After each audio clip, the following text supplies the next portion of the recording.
Good afternoon, Betsy. Good afternoon, Barbara. I see Ruth is joining us.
Well, good afternoon, everyone. Thank you for taking some time to think about history this afternoon. I am Bob Allison and been asked to talk a little bit about the year we just finished, 2020. And I just got to thinking about this toward the end of the year when Time magazine called it the worst year ever, which I thought was probably a little extreme. And I was reminded of a little poem. Actually, George Orwell initially thought this poem was an Indian proverb. It turns out not to be. Some of you may be familiar with it. In August was the jackal born. The rains came in September. In all my years, such floods, says he, I never do remember. We have short memories. And I think the editors of Time, who said 2020 was the worst year ever, have exceptionally short memories, because I would certainly take 2020 over any other year before the invention of penicillin or indoor plumbing or regular trash collection or window screens or electricity, or the things we really take for granted. And we should realize we are fortunate to live in this period, because many of us would not be alive anymore had we not had these kinds of simple things. Imagine the window screen, or having trash picked up, not picked up regularly. And we know what the world was like. And I'm actually going to be talking about some of these worse years. So I hope we don't get too depressing and start longing for the good old days of 2020 by the time I am done. And just as another reminder, we don't know what history is going to say about the year 2020. We are still too close to it to know this. And, we pretty much know that the virus will play a role in whatever story historians tell about the year, but we really don't know what that story will be. Back in January of last year, there were rumors about a mysterious virus in China. And in February, we knew that this virus had struck in Italy and Iran.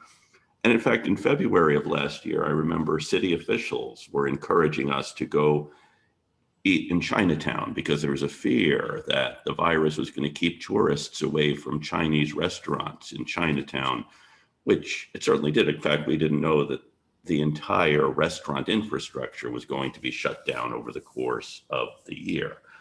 And that's certainly a big story. But then on the other hand, think about this. In January and February, there were rumors about this mysterious illness.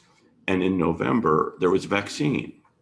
And now, a year later, many of us have been vaccinated for this. That's really, I'm not going to call it a miracle. It is an extraordinary story of a tremendous achievement in the wake of tremendous odds. And then, of course, there were other stories last year, riots and wildfires and hurricanes. and of course, a very bitterly contested election. But those of us with long memories know that there have been riots and wildfires and hurricanes, and that every election is contested. And it's a fortunate thing we live in a country where we can contest things through the medium of an election. So I'm just thinking about this with the long range of history, what the year might look like. And I have to tell you, I don't know, because we don't have enough perspective. We don't know the so what that will emanate from this. But we can see in the story of this pandemic, and I've just outlined it, we had rumors, from rumors to a vaccine was about a 10-month period. What a remarkable achievement that was. In the year 1347, the bubonic plague arrived in Europe from Asia, coming aboard from ships for rats, brought aboard ships from Asia.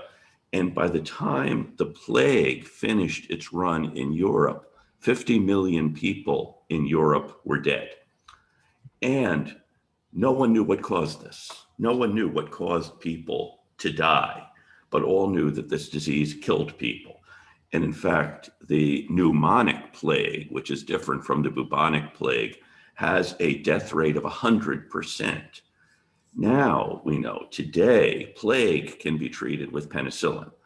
And it's still with us. Between 2010 and 2015, something almost 600 people around the world died from the plague.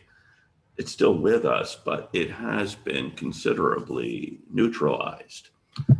And the natural disasters we have, and by the way, I'm not going to say, boy, we've never had it so good. My grandmother, who was born in 1893, always got very not agitated. She didn't like it when people talked about the good old days, because she really thought the days she was living in her long life were better than the good old days people lamented having passed. And I guess it's a sign we're all getting older when we may look back nostalgically on good old days. And I don't think anyone would call the year 1347 one of the good old days. And if Time magazine were around then, I don't know, they probably would have taken notice of the plague. But think about the scale of the disasters we have had. 5 years ago, or 10, 15 years ago, there was a massive tsunami in the Indian Ocean, which is on a scale approaching the natural disasters of the past.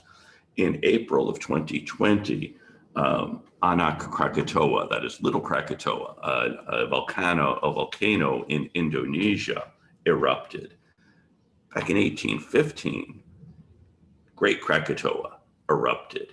And that volcano's eruption was so powerful that it sent so much ash into the sky in 1815 that in 1816, there was no summer in the United States or in Europe. In fact, it's called the year without a summer. There was snowfall in Massachusetts in June and July. Imagine if that happened today. And it was a hardship. But it was nothing like the hardship in the year 536, so that's 1,500 years ago, when a volcano in Iceland erupted. And that was such a huge eruption that a cloud of fog covered the entire world for the next year and a half. And crops died in China, in India, and Africa. And this led to global famine, and also a period that was so cold and dark that we still call these the Dark Ages. If you're wondering why they were the Dark Ages, it's because the world literally was dark, and it was darkened by this cloud of volcanic ash spewed from a volcano in Iceland. And it's only been in the last decade that historians have connected the Dark Ages with this volcano in Iceland.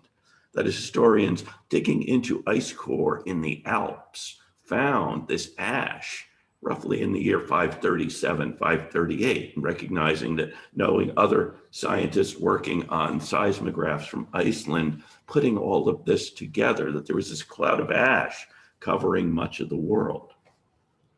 So one good thing about this, that is, knowing that penicillin cures the plague and knowing that clouds of ash can cause the world to go dark. Of course, if you have the plague or if you're living under a cloud of ash, this doesn't make it easier, but knowing why is certainly a very powerful thing that we have. But then think about this. In 1793, just thinking about illnesses, a fever struck Philadelphia in the summer of 1793 and causing people, A, they get a fever, B, their bodily functions start to shut down and their skin turns yellow. Consequently, we call this the yellow fever. And no one knew what caused it. What we do know is that 1 out of every 10 people in Philadelphia, which then was the capital city of the United States, died quite quickly and painfully, excruciatingly.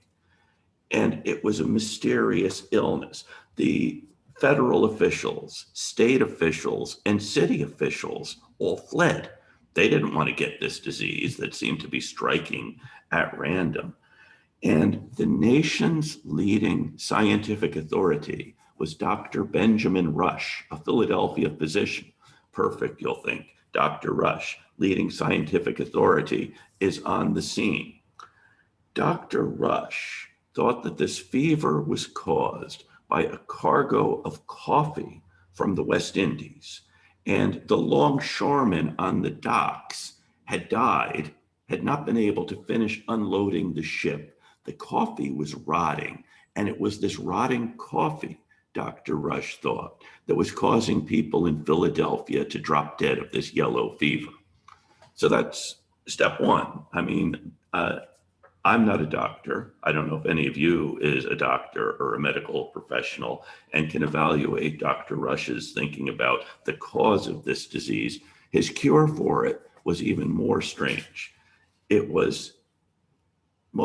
was a theory at the time, I shouldn't blame Dr. Rush for this in particular, it was a prevailing medical theory of the day that illnesses are caused by an imbalance of bodily fluids. So if you have an illness, the thing to do is relieve the body of one of the 4 fluids that your body contains, and blood is the most convenient one. So Dr. Rush's solution to the problem, if you're suffering from yellow fever, was to take blood from you. So first he thinks the disease is caused by rotting coffee. Then he thinks the way to cure it is by draining blood. And neither one of these things actually turns out to be true. Now, it's not for another century that people realize yellow fever is not caused by rotting coffee. It's caused by a certain kind of mosquito, the Aedes aegypti, a certain kind of mosquito that bites an infected person and then transmits the disease to another person. And these mosquitoes had likely come on these ships from the West Indies. It wasn't the coffee, it was the mosquitoes. We really can't blame Dr. Rush for not understanding that. It's not until the 20th century that someone puts together the mosquito with the yellow fever. On the other hand, this story in Philadelphia, it's an extraordinary story because you have the leading scientific authority in the country just being plain wrong about A, what's causing it, and B, how to cure it. And there's also a tremendous argument about what is going on in Philadelphia. The Rush oversaw the Pennsylvania hospital, and he advised bloodletting as a cure for the disease. Another Philadelphia philanthropist simply opened up his mansion and let people stay there. Actually, he cleared out. And among the people who stayed in Philadelphia were the city's Black community, led by Bishop Benjamin Allen, an African-American minister. And the Black community in Philadelphia ministered to those who were sick, taking them to this refuge that had been set up where they would be provided with water and food, which is actually better than taking their blood. And you have in Philadelphia this mysterious illness striking, shutting down the government of the United States, causing this panic. And then the best that could be done was administering these palliative treatments. There still is no known cure for yellow fever, but there are ways you can mitigate the problem. No known cure, as I said. Now, bad year 1793. The yellow fever strikes Philadelphia, shuts down the government of the United States, and causes this. Dolly Madison lost both her first husband and her youngest child on the same day from the yellow fever. her husband, who was a lawyer, had gotten them out of town it was thought the city was less healthy than the countryside. So he took her to an estate outside of town. Then he went back into the city to handle various business affairs, came out to visit, and went hunting, and a mosquito bit him, and he died. It's really an extraordinarily tragic. Of course, he didn't know, no one knew it was the mosquito. Now, thinking of 2020 as a particularly bad year, other countries, regions have had bad years. The Dutch refer to the year 1672 as their Rampjaar, or bad year. Rampjaar is Dutch for bad year. And 1672 was so bad for the Dutch, this is the only year they call it that. And it's because in that year, does anyone know what happened to the Dutch in 1672? They were invaded both by Germany and by France. So presumably 1672 was not so bad a year for Germany or France, but a very bad year for the Dutch. And the year 1992, Queen Elizabeth II called her Annus Horribilis, that is, horrible year. And that was because both of her sons, Prince Charles and Prince Andrew, were divorced that year. So a bad year for her family, more importantly, in the eyes of the Queen, a bad year for the monarchy, as she is very protective of the monarchy. And so sees this as a bad year.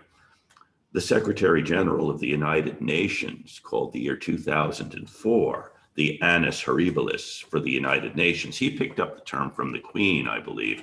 In 2004, the UN was plagued by scandal, as various scandals in the United Nations, as well as the fact that the world was at war in 2004. So if your mission is to protect the world from war, and you see the world going to war, and you also have scandals in the institution designed to prevent wars, you're going to see that as a bad thing, a bad year.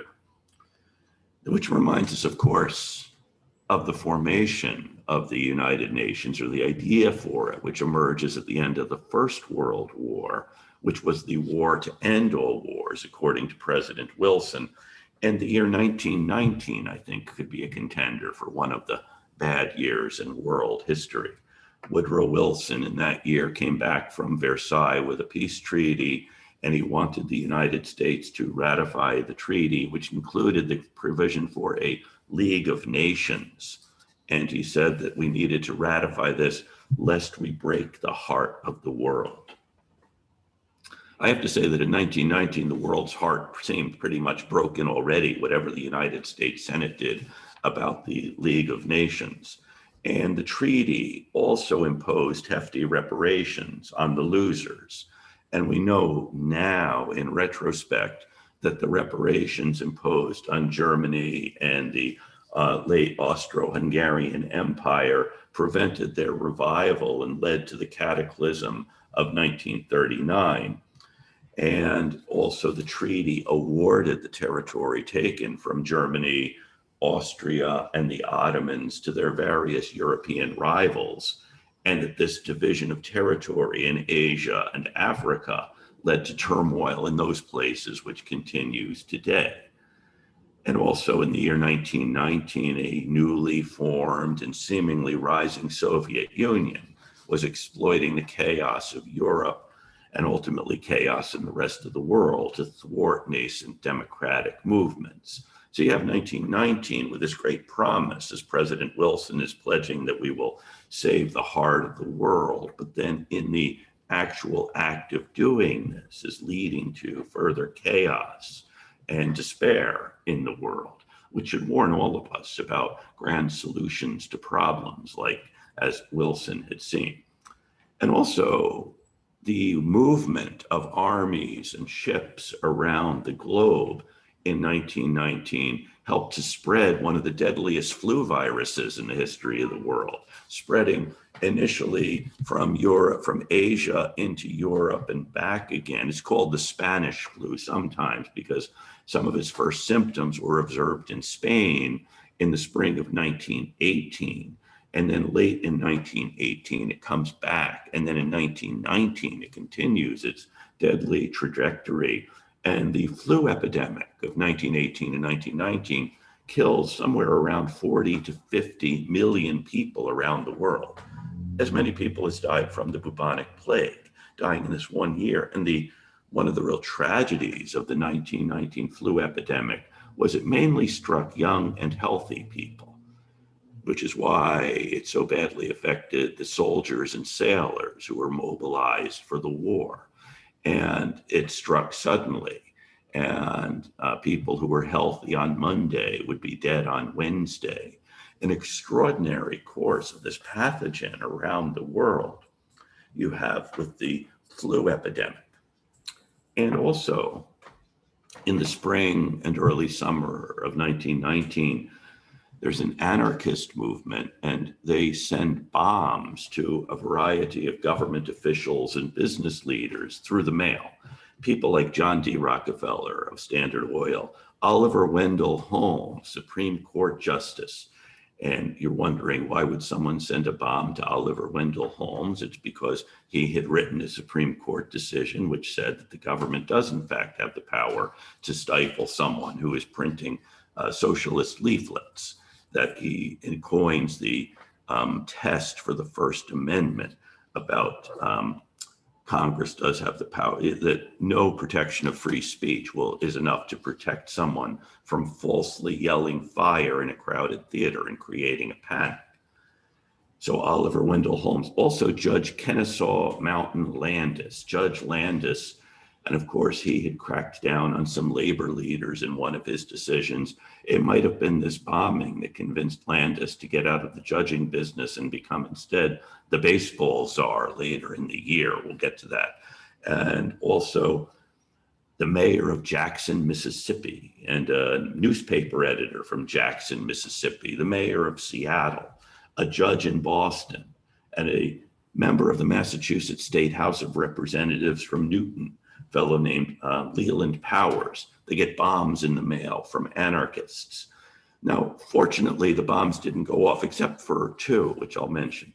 One arrived at the home of a senator from Georgia, and his housekeeper opened the package, and the bomb went off, blowing off both of her hands, and a piece of the shrapnel went into the neck of the senator's wife.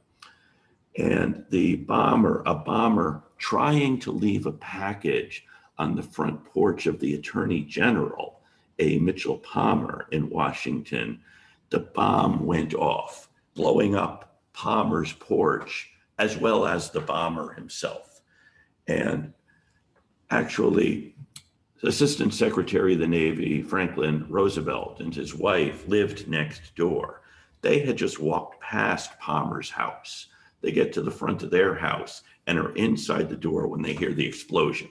That is, it was within just a matter of seconds. They had seen a man on the porch. They go into their house, hear the explosion.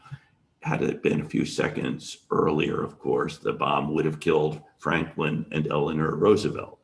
And Roosevelt comes out of the house and he sees the Attorney General trying to put out this fire. Palmer was a Quaker, and Roosevelt said he was thee-ing and thou-ing all over the place as he's trying to put out this fire. It's little wonder that Palmer begins a crusade to clamp down on anarchists and other radicals in what become known as the Palmer raids. I suppose if someone blew up my front porch, I would want to take similar action to prevent that from happening again. So you have this wave of bombings by anarchists in 1919. And at the same time, this is also the year the World Series was fixed.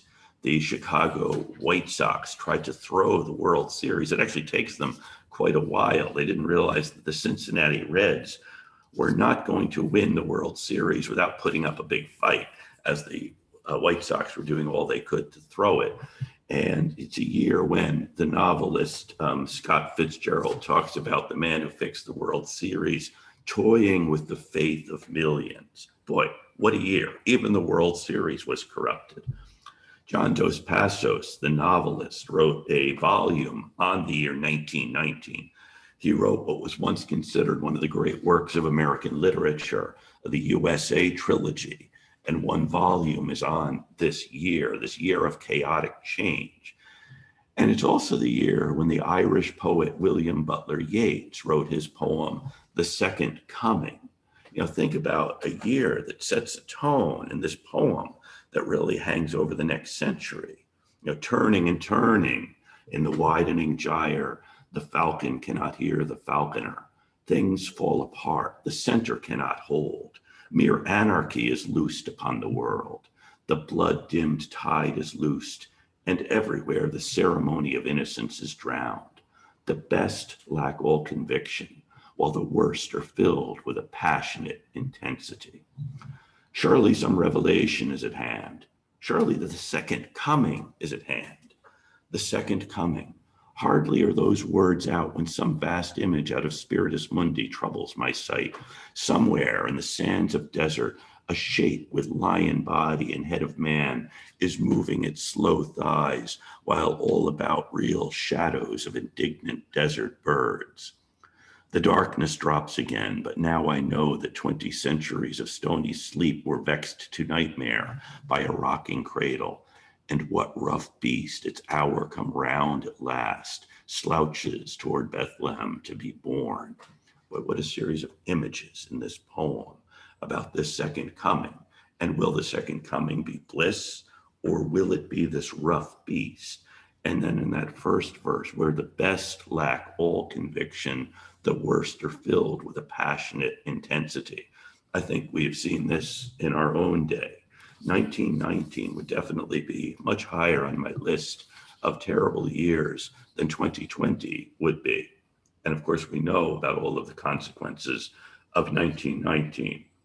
1968 is another year that looms kind of large in my historical imagination. Martin Luther King's assassination definitely would mark it as a low point, aside from all else that would happen that year. The surprise offensive in February, but over the Lunar New Year shocks the United States and the South Vietnamese and convinces the American public that the war was lost, despite assurances that victory was near. And in fact, the Tet Offensive, perhaps the real story, is that despite these sudden attacks and the fact that the North Vietnamese and the Viet Cong penetrated into Saigon, that very quickly the Americans and their allies were able to repel this invasion. But it's also in the year 1968 that North Korea, a state very much still with us, captured an American intelligence gathering ship, the USS Pueblo.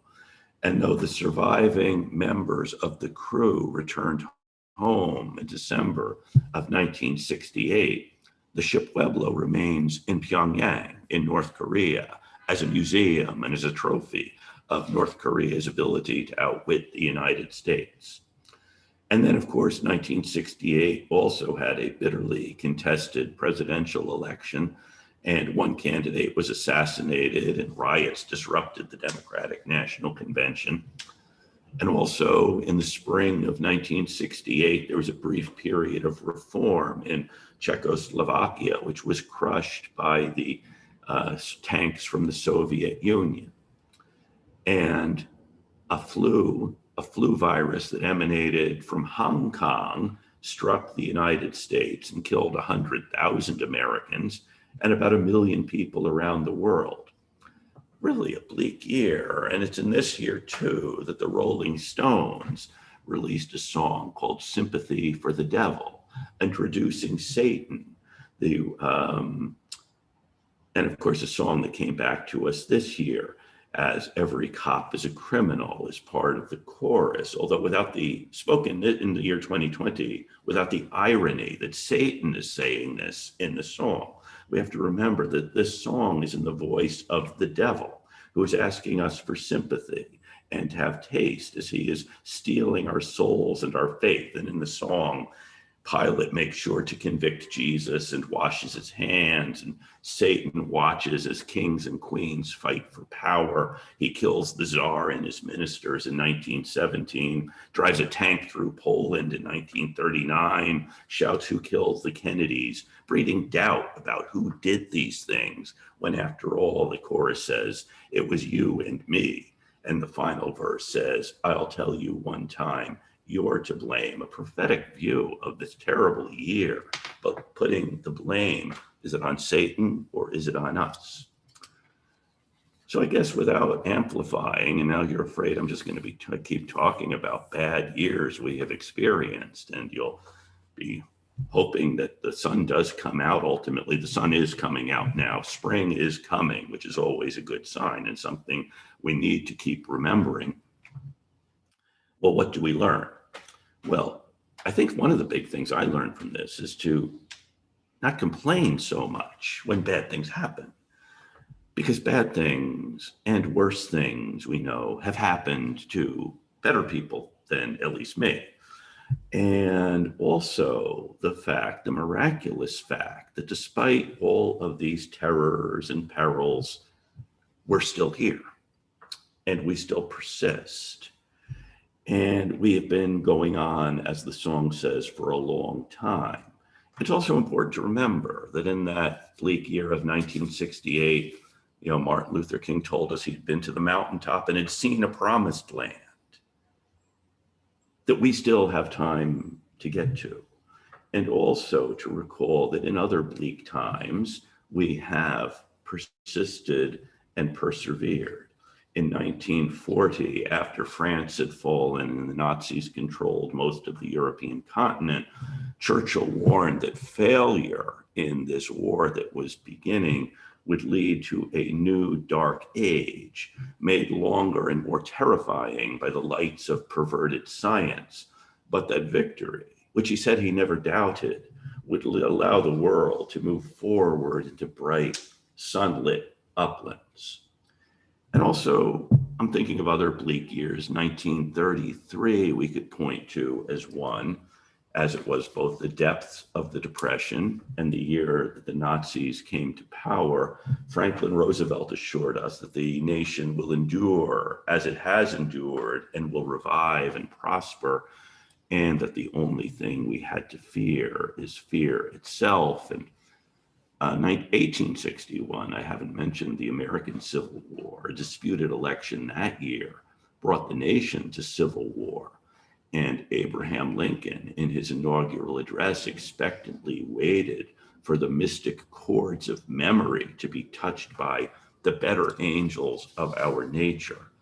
So perhaps it's this one of the reasons that made 2020 so bleak, is that we felt like we were in, perhaps, 1939 without a Churchill, or 1933 without a Roosevelt, or 1968 without a Martin Luther King, or 1861 with no Lincoln.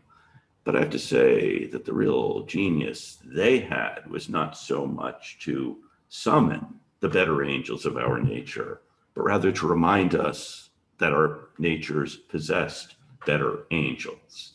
And I think we can see every day, or reminders every day, of the existence of the better angels of our nature. And we should be reminded of our capacity to do good and to light our way through any dark days to come. I apologize for being so somber, but I was asked to talk about 2020. And I hope you may have thoughts to share now that I have concluded my homily for the week.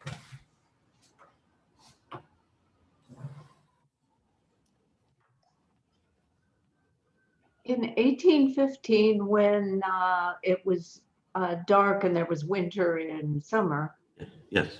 did they have any idea why?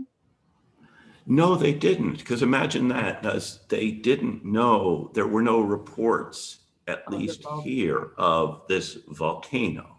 There were think about that, no satellites, and even traveling around the world was a rare thing. I mean, there was some American trade going on with that part of the world. Ships from Salem were going to Indonesia, what now is Indonesia, to get pepper.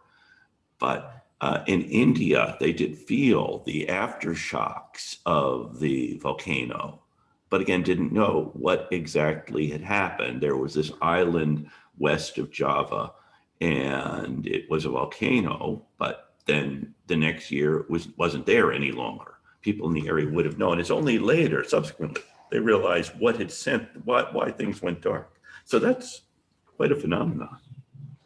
See, somewhat, we know too much of what's going on, but it must have been hard not knowing why Yeah, there was and gonna. so people would piece things together. I mean, it's one reason why there were ideas about witchcraft and other things. There must be some reason for this. And I suspect one of the things shaking confidence in that period too was a decline in religious faith.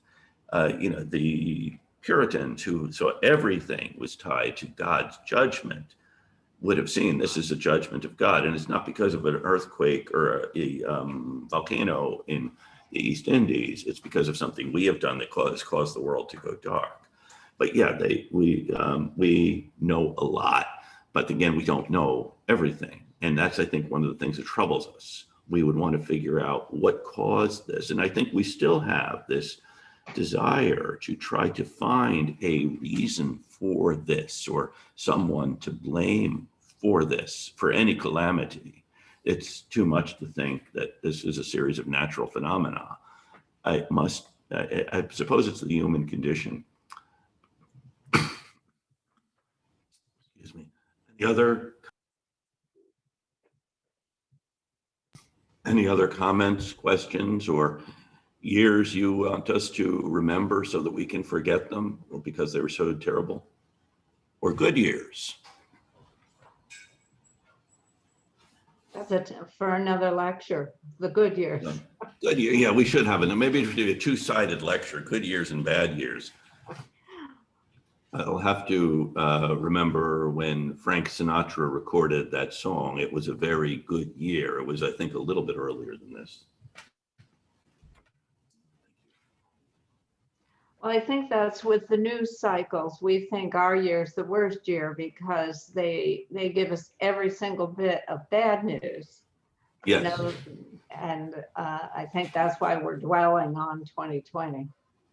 It could be, a very wise man I know always says that no one will buy the parish bulletin, but bad news is what sells. And so good news, periodically TV stations used to try to do good news, and it turns, they do have kind of nice features sometimes, but there have been positive developments in the past year. I mean, just the fact of the vaccine is a tremendously positive development. Of course, we can then carp about the distribution of it and other things, but the fact that we're able to achieve this is a major thing. And I know there are other achievements. And if you think about it, any year is going to have good points and bad points. And we've all lived long enough to know that and have a certain perspective that I think if you are writing for a news in this news cycle, as Sarah said, you're really not as conscious of that.